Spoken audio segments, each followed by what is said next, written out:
Paz do Senhor Jesus Cristo, eu sou o pastor Alberto Brasil, pastor presidente do Ministério Igreja Evangélica Árvore da Vida em Rocha Miranda, na rua Ibirapuitã, número 283, a rua do edifício Nelson Mandela. Eu quero convidar você e a sua família para estarem participando de um de nossos cultos. Também quero convidá-los para de segunda a sexta-feira pelo YouTube e pelo Facebook, live com ensino da Palavra de Deus. De segunda a sexta-feira, nas lives do Facebook, eu, pastor Alberto Brasil, estou ministrando ali então o estudo do Antigo Testamento. Nós estamos mais precisamente no segundo livro do profeta Samuel, capítulo 14. E quero convidá-los a estar conosco. Mas, e em Palavra de Vida de hoje, eu quero então estar trazendo para vocês Apocalipse, capítulo de número 3, a partir do versículo de número 7, a carta a qual Jesus Cristo manda que o apóstolo João venha escrever para o anjo, para o pastor da igreja Filadélfia, né? Então nós vamos agora perceber tudo quanto Jesus Cristo ordenou que João escrevesse às 7 igrejas. Mas hoje, precisamente, eu quero falar sobre a igreja de Filadélfia, que tinha um bom pastor.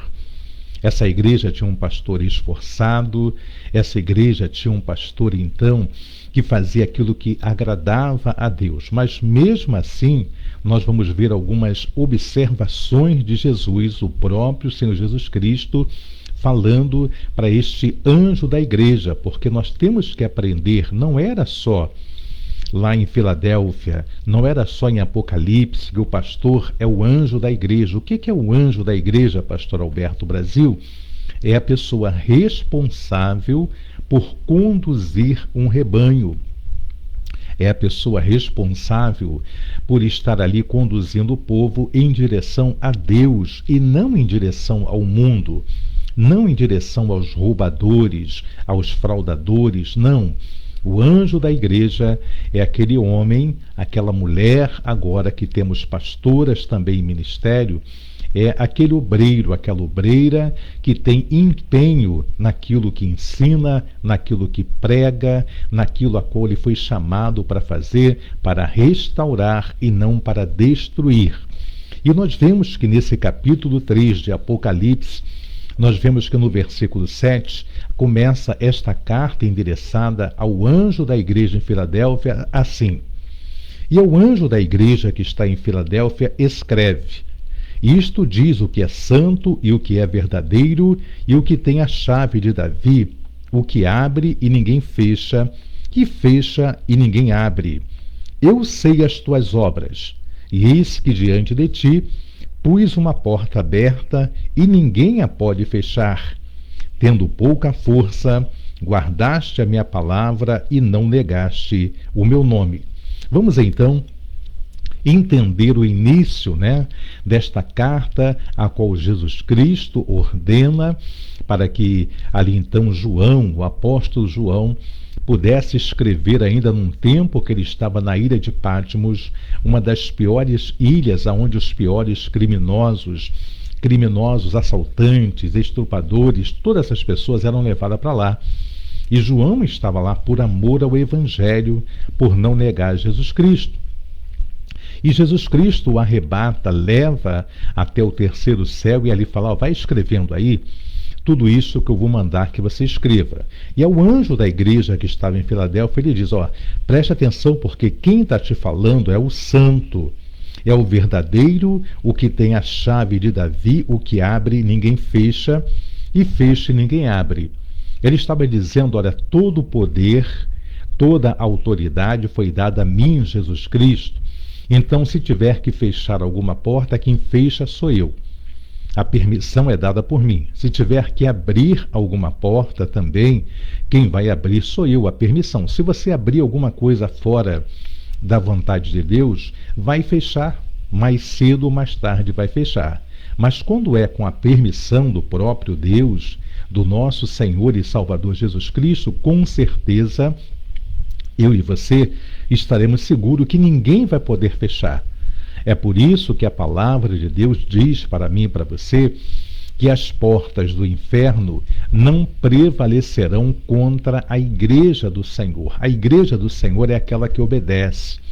A igreja do Senhor é aquela que se submete. A igreja do Senhor é aquela que tem amor pelas almas. A igreja do Senhor é aquela que faz a vontade de Deus ali por gratidão e não por obrigação. Não por querer ali enriquecer, não por querer alcançar tanta coisa na terra. A palavra de Deus diz para mim e para você que aquele que ajunta tesouro na terra, a traça corrói, o ladrão rouba, e tudo isso então é perdido. Quantas pessoas nós vamos ver que juntaram muito tesouro, muito dinheiro na terra e perderam ainda na terra. Mas o pior é o que perderam na eternidade, porque viverão de toda a fartura que puderam ter, de tudo aquilo que eles ajuntaram e puderam gastar. Agora então, lá onde eles estão, quando despertarem, porque ainda não é o tempo do julgamento, só quando despertarem, então eles vão ver que não valeu a pena viver uma vida de engano, uma vida de roubo, uma vida de falcatruas. Esses então vão despertar para o desprezo eterno. Mas aqui, nesta carta, Jesus Cristo está falando ao anjo, ao pastor da igreja Filadélfia, que sabia então as obras dele. Versículo de número 8, ele diz: eu sei as tuas obras. Não tem uma pessoa sequer, e as pessoas imaginam isso, que Deus não está vendo, que Deus não está ouvindo, que Deus não está se importando, que Deus não está ligando para as coisas erradas que nós fazemos. E há outros também que não creem que Deus está vendo as coisas boas que você faz, as coisas boas que eu faço. Tem pessoas que vão imaginar: de que adianta, né? Está servindo a Deus com fidelidade enquanto os ricos, né, os ímpios prosperam.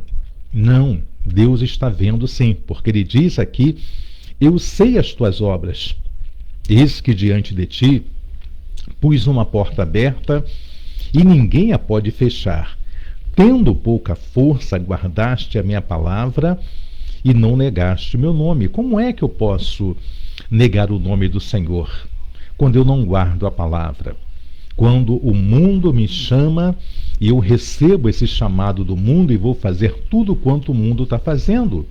Quantos ministérios, quantas igrejas já trouxeram para dentro das suas congregações, para dentro das suas denominações, festas, perdão, festas que trouxeram grandes males para a igreja, porque nós perdemos a essência de Deus. Tem igrejas fazendo festas juninas, trocando só o nome e colocando essas festas dentro da igreja. Tem outros fazendo coisas piores e trazendo para dentro da congregação aquilo que está lá no mundo. Nós fomos tirados do mundo para viver uma vida santa, uma vida confiada em Deus. Então aqui ele diz: eu sei, eu conheço as tuas obras, e eis que diante de ti pus uma porta aberta que ninguém pode fechar, tendo pouca força. É no momento que você e eu temos pouca força, é no momento que eu e você vamos guardar a palavra do Senhor, porque quando tudo está bem, a gente pode até falar: não, eu não vou magoar o coração de Deus, eu não vou fazer porque eu estou tendo tudo. Mas é no momento da enfermidade, é no momento de uma perda, é no momento de uma injúria que você vai ter pouca força. E é neste momento que você vai guardar a palavra. Paulo aprendeu sobre isso e Paulo vai declarar: olha, eu entendi que quando eu não tenho força nenhuma, né? Quando eu estou fraco, aí então é que eu estou forte. Paulo entendeu que é nesse momento em que tudo está apertando, quando tudo está sendo ao redor dele, está desmoronando, ele aprendeu que nesse momento que ele está fraco, aí então é que ele está forte. Por quê? Porque o poder de Deus se aperfeiçoa na minha e na tua fraqueza. Quando para nós não tem mais condição, quando ninguém pode me ajudar, quando os auxílios terrenos quando aqueles que nós confiamos que pudesse fazer alguma coisa por nós, e nós vamos até ele e eles dizem, ó, infelizmente, Alberto, eu não posso te ajudar, eu estou vivendo uma situação parecida com a tua, olha, eu gostaria de te ajudar. Aí você vai em outro, a resposta é do mesmo jeito, outro até não te atende. Nesse momento em que todos os recursos terrenos vão cessar, nesse momento, então, que a afabilidade do ser humano vai se apresentar, aí é que a gente vai ver que na minha fraqueza o poder de Deus se aperfeiçoa. E ele envia recursos da onde eu não esperava, da onde você não esperava, e de repente vai acontecer algo tremendo na minha vida, na tua vida, porque você, tendo pouca força, guardaste primeiramente a minha palavra. E quando você guarda a palavra, você não nega o nome de Jesus. Todas as vezes que eu minto, todas as vezes que você mente, todas as vezes que há um engano, há um erro na nossa vida, nós estamos então aqui negando o nome de Jesus. Quando Deus vai dar testemunho lá no Antigo Testamento de Jó, ele então, Satanás, depois de rodear toda a terra, porque Satanás, o trabalho dele é exatamente este: rodear toda a terra, ver a situação de cada casa, de cada família, de cada empresário, de cada governante. Satanás rodeia a terra e vê quem ele pode usar, quem ele vai usar para fazer a obra de destruição. Então Satanás rodeia toda a terra e ele passa diante da minha casa, ele passa diante da tua casa, do meu trabalho e do teu trabalho, e ele vai então estar rodeando e vai ver. E quando ele vê que no meu coração, no teu coração, possa haver legalidade para sermos usados por ele, Satanás, e não por Deus, quando nós atentamos para isso, então, aí ele acha essa pessoa e acontece o quê? Os adultérios, acontece os feminicídios, o homossexualismo, a prostituição, a pedofilia, o crime organizado. Quando Satanás, passeando, rodeando toda a terra, ele consegue encontrar no coração do ser humano, do homem, da mulher, do jovem, alguma coisa que ele possa usar, então ele vai usar. Então, todas as vezes que eu minto, todas as vezes que você mente, pastor, menti porque eu não queria atender o telefone, eu mandei dizer que eu não estava em casa e você estava. A mentira pertence ao diabo. Ele é o pai da mentira. Você pode não atender. Eu já dei testemunho aqui, volto a dar. E se você chegar ali na loja da Requinte Magazine em Madureira, vai encontrar o dono da Requinte Magazine, que é o seu Joel. O seu Joel, por ter muitas funções, por ter muitos compromissos, quando vendedores, compradores ligavam para ele, ele mandava dizer, diga que eu não estou. E nessa época de Natal, nessa época de festividade, para ajudar, eu não fazia só o trabalho de locução.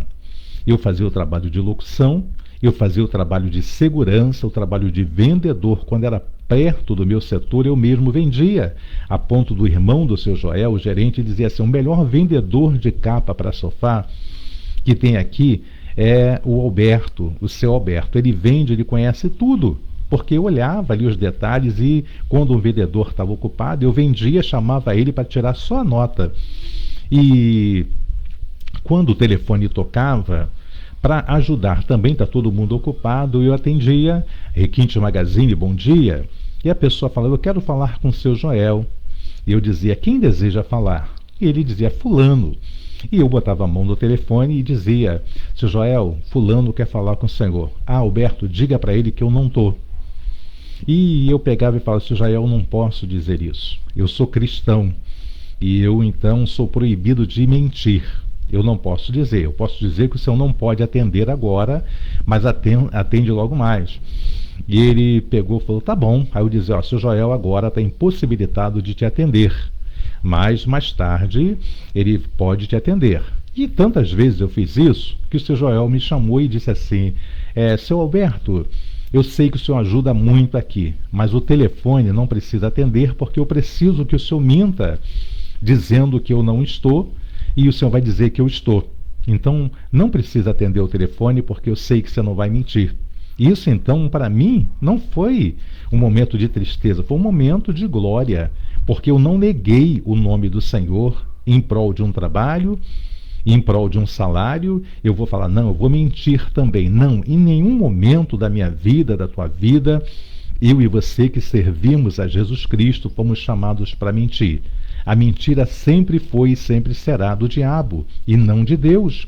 Jesus Cristo declarou: eu sou a verdade e a vida. Né? Ele disse que ele é o caminho, a verdade e a vida, e que ninguém iria ao Pai se não fosse por ele. Então, se ele é a verdade, como é que eu posso ser a mentira? Se ele é o caminho, como é que eu posso ser ali, então, a estrada que desvia? Não tem como andarmos assim, vivermos assim e sermos usados assim. E pensamos que estamos sendo usados por Deus quando nós mentimos. Na palavra de Deus, primeiro livro de Samuel, quando pela primeira vez Deus vai falar com Samuel, e depois de um bom tempo que ele vai entender, Eli diz para ele, ó, quando te chamar, diz: eis-me aqui, fala que teu servo ouve. E Deus fala tudo ali então para Samuel. Samuel, olha, Eli não está bem comigo, Eli não tem repreendido os filhos, e agora você que vai ser a pessoa que vai tomar conta do templo. E depois Samuel vai dormir, é um jovem ainda, quando acorda, Eli chama ele e fala: ó, conta-me tudo que Deus falou. Não minta para mim porque Deus vai te cobrar. E ele teve que contar tudo porque não queria mentir. Então a mentira, o engano não procede de Deus. A palavra de um cristão, de uma cristã, tem que ser sim, sim e não, não. O que passar disso é de procedência maligna. Eu não posso me enganar, achando que eu posso fazer tudo de errado e Deus ainda estar comigo. Então ele diz: você tendo pouca força, guardaste a minha palavra e não negaste o meu nome. Eis que eu farei aos da sinagoga de Satanás, aos que se dizem judeus e não são, mas mentem. Olha só. Aqui ele está falando, então, para aqueles que estavam congregando na igreja de Filadélfia, ao redor, aqueles que estavam ali próximo dele, né? Então ele está dizendo: eis que eu farei aos da sinagoga de Satanás, os que dizem ser judeus e não são, mas mentem. Eu disse que a mentira não é de Deus. Aqueles que dizem ser crentes, que dizem ser seu amigo, sua amiga, que estão contigo, estamos fechados, mas mentem. Eis que eu farei que venham e adorem prostrado a teus pés, e saibam que eu te amo. Jesus Cristo está dizendo: eu vou mostrar o meu amor pela fidelidade que você tem para com a obra, para com o ministério que eu te confiei. É por isso que eu digo sempre, quando eu estou trazendo estudo, que Paulo declarou, e eu quero declarar também até o final da minha carreira: assim como eu recebi do Senhor, assim eu também vos ensinei. Eu quero sempre passar o que é verdadeiro para você, doa quem doer. Se você estiver fazendo o que é correto, e eu também, que continuamos fazendo o que é correto, se continuarmos fazendo o que é errado e não houver arrependimento, aí então será com Deus a conta, não com o pastor Alberto, não com o Ministério Árvore da Vida, não com a Assembleia, não com a Batista, com todas as outras denominações. O negócio é direto com Deus, não é com o homem que eu faço o trato e você também, é com Deus. Então, ele diz ainda no versículo 10: como guardaste a palavra da minha paciência, também eu te guardarei da hora da tentação que há de vir sobre todo o mundo, para tentar os que habitam na terra. Aqui Deus está falando: ó, porque tu guardou a palavra da minha paciência, porque a nossa vida é assim. Não é essa história de é só vitória, não. A minha vida e a tua vida vão ter tropeços. A minha vida e a tua vida vão ter problemas. Alguns ficarão enfermos, alguns terão problemas no ministério, outros não terão. Mas em todo momento que eu e você estivermos, né, temos que guardar a palavra da minha paciência, a paciência de Deus. Também eu te guardarei da hora da tentação que há de vir sobre todo o mundo. para tentar os que habitam na terra. Está falando aqui não só da grande tribulação, aonde a igreja será arrebatada, os santos serão arrebatados e não verão a grande tribulação. Se você imagina que hoje, vivendo num momento de peste, no momento onde Covid-19 e outros males ainda virão, tantas coisas virão para destruir a humanidade, onde nós temos visto o feminicídio, mulheres morrendo, onde nós temos visto tantas catástrofes. Se você pensa que isso é tudo, isso não é nem o princípio desses dias a qual Jesus Cristo está dizendo que essa tentação que há de vir sobre todo mundo para tentar os que habitam na terra, eu vou te guardar na hora da tentação. Quer dizer, Deus vai te recolher para estar com Ele em vida. Alguns já pereceram, alguns já morreram, já descansam no Senhor, mas a promessa de Deus é que eu e você, se formos fiéis, nós não veremos esse momento da tentação que há de tentar o mundo. Haverá um tempo, tal como Sodoma e Gomorra, tempo de heresia, tempo de pecado. Nós temos visto a mídia televisiva como tem proclamado o inferno, como as televisões têm proclamado o inferno, trazido beijo na boca de mulher com mulher, de homem com homem, incitando crianças a terem também assim. Nós temos visto também as rádios, né, também fazendo a mesma coisa. Temos visto as revistas, os jornais, toda a mídia televisiva, radiofônica, falada e escrita. Nós temos visto que muitos já se corromperam, muitos já estão aguardando o anticristo, preparando o caminho para o anticristo, que será exatamente o momento do arrebatamento da igreja fiel, da igreja a qual ama o Senhor Jesus Cristo. Então, nesse versículo 10, está dizendo exatamente isto, né? Como guardaste a palavra da minha paciência, também eu te guardarei na hora da tentação que há de vir sobre todo mundo para tentar os que habitam na terra. Se você está sofrendo, se você está vivendo uma vida, talvez a enfermidade, as dores físicas sejam tantas que quase não se pode suportar. Lembra que a nossa vida é 70, os que passam disso, 80, ou mais um pouquinho, mas depois é enfado e cansaço. Mas a eternidade, onde não haverá mais dores, não haverá mais morte, não haverá mais lágrimas, não haverá mais corrupção, não haverá mais balas perdidas. Isso é o que aguarda aos fiéis na terra. Deus vai guardar a mim e a você.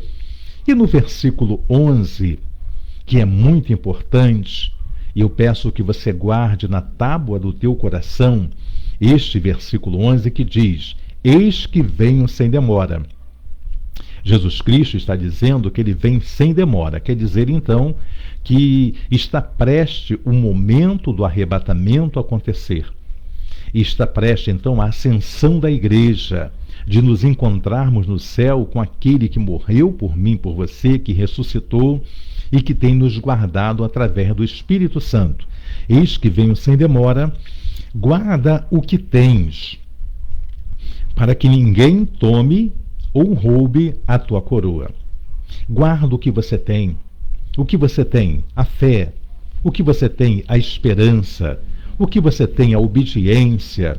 O que você tem? A sujeição à palavra de Deus. Guarda o que você tem, para que ninguém venha e tome, roube a tua coroa.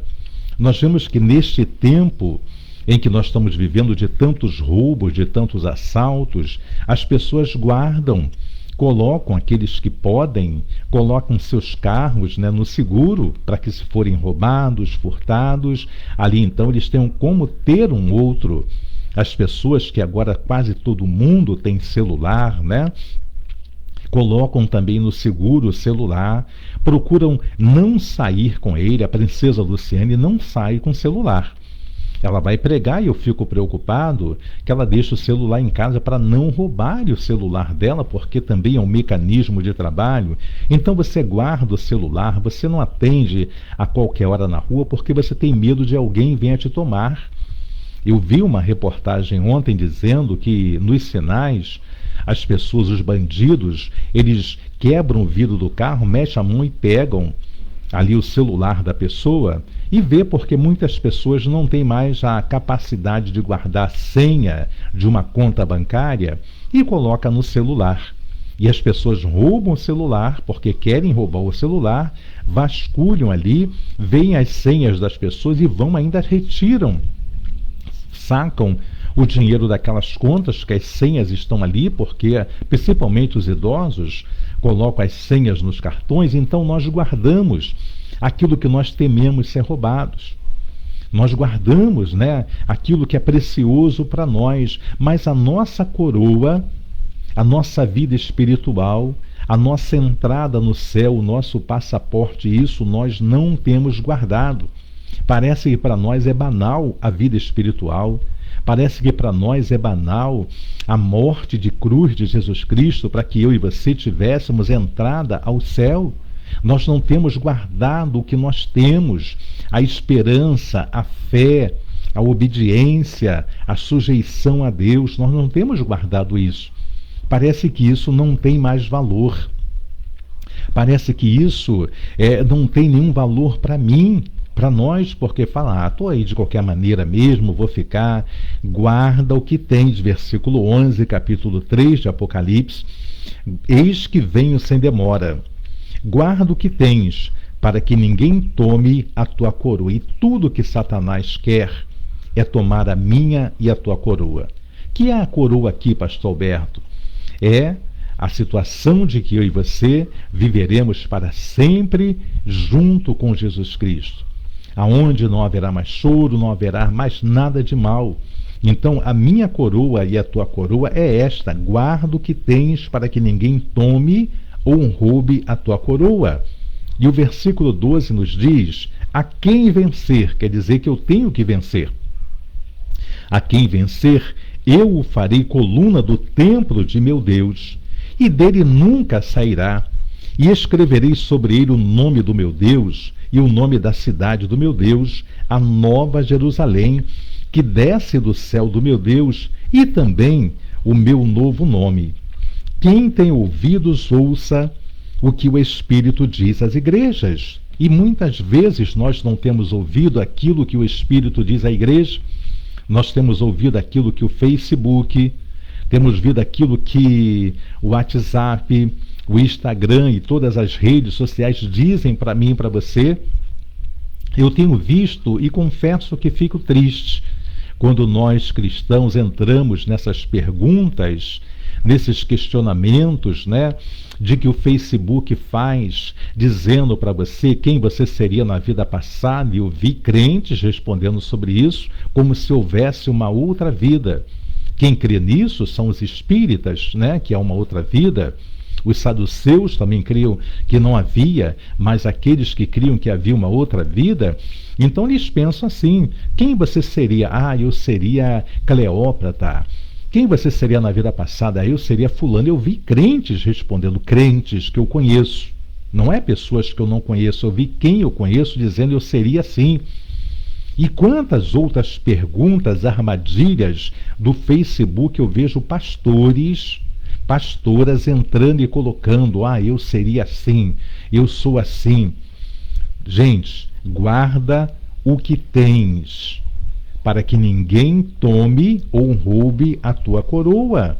O mundo quer perverter o nosso coração, a nossa alma, a nossa vontade, mas eu e você temos que perseverar. Quem tem ouvidos, ouça o que o Espírito diz às igrejas. Está falando não é para a árvore da vida só, está falando não é para a Assembleia só, não é para Batista, não é para Metodista, não é para outros, está falando para todas as igrejas. E quando fala de igreja, fala de mim. Eu sou a igreja, você é a igreja, nós somos a igreja.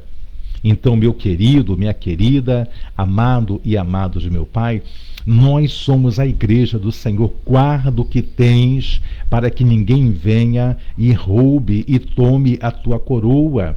Aquilo que foi conquistado na cruz do Calvário, aquilo que foi conquistado, então, através do sangue derramado, o sangue precioso de Jesus. Nós não fomos comprados com ouro e nem com prata, mas sim com o sangue precioso de Jesus Cristo. Então, querido e querida, amado e amada de meu Pai, guarda o que tens, porque Deus vem sem demora buscar uma igreja santa, uma igreja separada, uma igreja obediente, uma igreja que trabalha, uma igreja que faz a obra. Então, guarda o que você tens, tá bom? Esta é a mensagem de palavra de vida para mim e para você. Guarda o que tens, para que quando o inimigo vier, encontre você trabalhando, encontre você firme, e o Senhor, quando voltar, também nos encontre assim, fiéis à palavra de Deus, tendo pouca força, guardando a palavra do Senhor, vivendo a palavra do Senhor. Amém? Que Deus te abençoe, que Deus te guarde, a você e toda a tua casa. Mas lembre-se, guarda o que tens, para que ninguém tome, ninguém roube a tua coroa. É tudo que Satanás quer, é matar, roubar e destruir. Que Deus te abençoe, que Deus te guarde, em nome de Jesus. Amém.